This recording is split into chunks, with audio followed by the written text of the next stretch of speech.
कभी कभी कुछ दरवाजे बंद नहीं होते, वो सिर्फ इंतजार करते हैं अगला शिकार कौन होगा।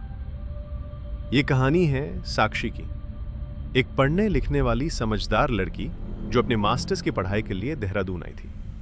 उसे एक पुराना सरकारी गर्ल्स हॉस्टल मिला जिसका नाम था वृंदावन हॉस्टल। लोग कहते थे कि यहाँ 103 कमरों में से एक कमरा हमेशा खाली रहता है, कमरा नंबर 13। लेकिन किसी को यह नहीं पता था कि उस कमरे की दीवारों के अंदर कोई अब भी सांस लेता है। साक्षी को कमरा नंबर 27 मिला, 13 नंबर के ठीक सामने। पहले कुछ दिन सामान्य थे, लेकिन चौथी रात को, रात 1:33 उसे जोर से दीवार में किसी के नाखून घिसने की आवाज आई, जैसे कोई अंदर से बाहर निकलने की कोशिश कर रहा हो।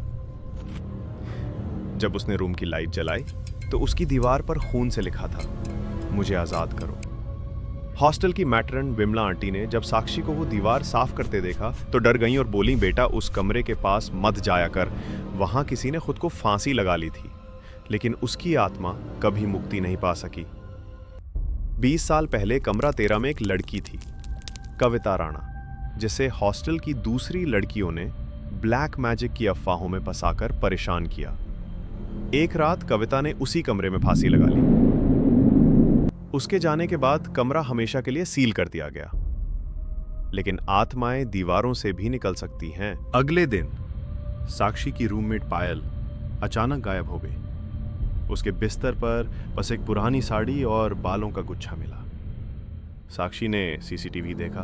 पायल आधी रात को खुद चलकर कमरे नंबर 13 में घुसती है, पर बाहर कभी नहीं आती। साक्षी ने उस रात फैसला किया, अब बहुत हुआ, मुझे पता लगाना है इस कमरे में क्या है। रात 2:13 साक्षी ने चुपचाप 13 नंबर का ताला तोड़ा और अंदर गई। कमरे में एक सड़ा हुआ पलंग, फटी तस्वीरें और एक दीवार पर लाल रंग से लिखा मंत्र था, जो मुझे बुलाएगा वही मेरा होगा, हमेशा के लिए। अचानक कमरे का दरवाजा अपने आप बंद हो गया। लाइट बंद, सन्नाटा, और फिर एक औरत की हंसी जो दीवारों में गूंज रही थी।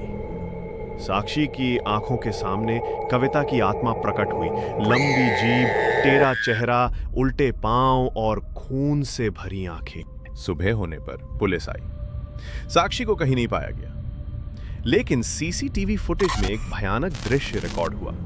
साक्षी का चेहरा कैमरे की तरफ मुड़ता है, पर उसकी आंखों में कोई रोशनी नहीं, और उसके पीछे खड़ी है वही सफेद साड़ी वाली आत्मा।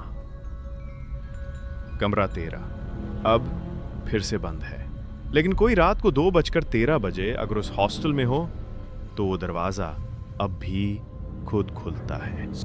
कभी कभी वो कमरे जिनमें कोई रह नहीं सकता, उनमें कोई और रह रहा होता है, जो अब हमेशा वहीं रहेगा। वीडियो पसंद आया तो लाइक, शेयर और सब्सक्राइब करें खूनी परछाई को। अगली बार फिर मिलेंगे एक और खौफनाक सच्चाई के साथ।